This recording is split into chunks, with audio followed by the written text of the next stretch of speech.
জানিস শুভ, কাল রাত্রে মা আমাকে খেতে দেয়নি। ঋতব্রতর থেকে 3 নম্বর কম পেয়ে আমি সেকেন্ড হয়েছি বলে মার্কশিট নিয়ে বাড়িতে ঢুকতেই মা এক চোট নিয়ে নিল। বাদরের বাচ্চা, শুয়োরের ঝাড়, এবার সেকেন্ড। মার্কশিট ঢুকে মুড়ে বকে বকে ফেলে দিল প্রেসার কুকার।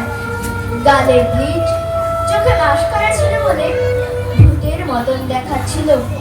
আমার ঘুড়ি দুটো পটাপট ছেড়ে দিয়ে কাঠি দুটো দিয়ে পেটাতে লাগলো যতক্ষণ না ভাবে।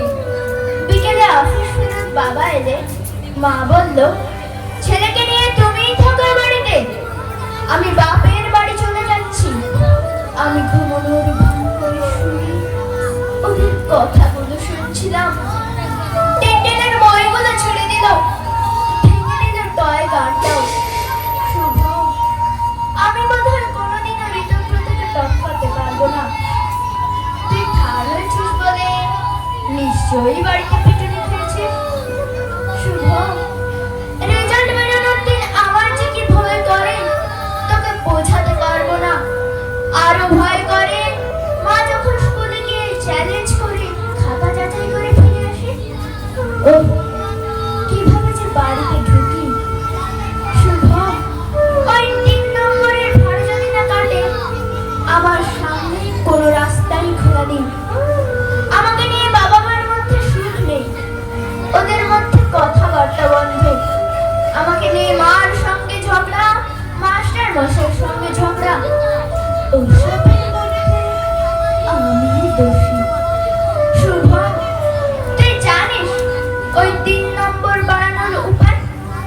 জানিস এই দৌড়ে ফার্স্ট হওয়ার কৌশল? সেই 100 মিটার দৌড়ে ফার্স্ট হওয়ার জন্য সুজয় যেমন বিজনকে ল্যাং মেরে ফেলে দিয়েছিল, সেটাই রাস্তা কিনা? শুভ, তোকে বলে দিচ্ছি, এবারও যদি ঋতব্রত আমাকে টপকে যায়, বড়দিনে বাড়িতে নেমন্তন্ন করে কেক খাবো, আর সে কেকের মধ্যে মিশিয়ে দেব শুভ। আমি যে ঋতব্রতকে খুব ভালোবাসি, ওর টিফিন করে খাই আমি। ঋতব্রত কি আমাকে কোনোদিনও ক্ষমা করতে পারবে? পারবে ঋতব্রত? পারবে? বর্তমান সমাজে যে শিক্ষা আমরা অর্জন করি তা হলো দক্ষতা ও জ্ঞান অর্জনের শিক্ষা। কিন্তু শিক্ষার পাশাপাশি শিক্ষার্থীদের নৈতিকতা, মূল্যবোধ এবং মানবিক সত্তার জাগরণ ঘটানো একান্তই প্রয়োজনীয়।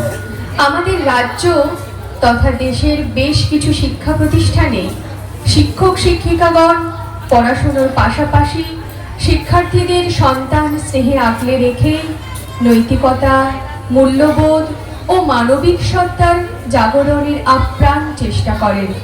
ঠিক এমনই ছাপ দেখতে পাই মিশনারি শিক্ষা ব্যবস্থাতেও।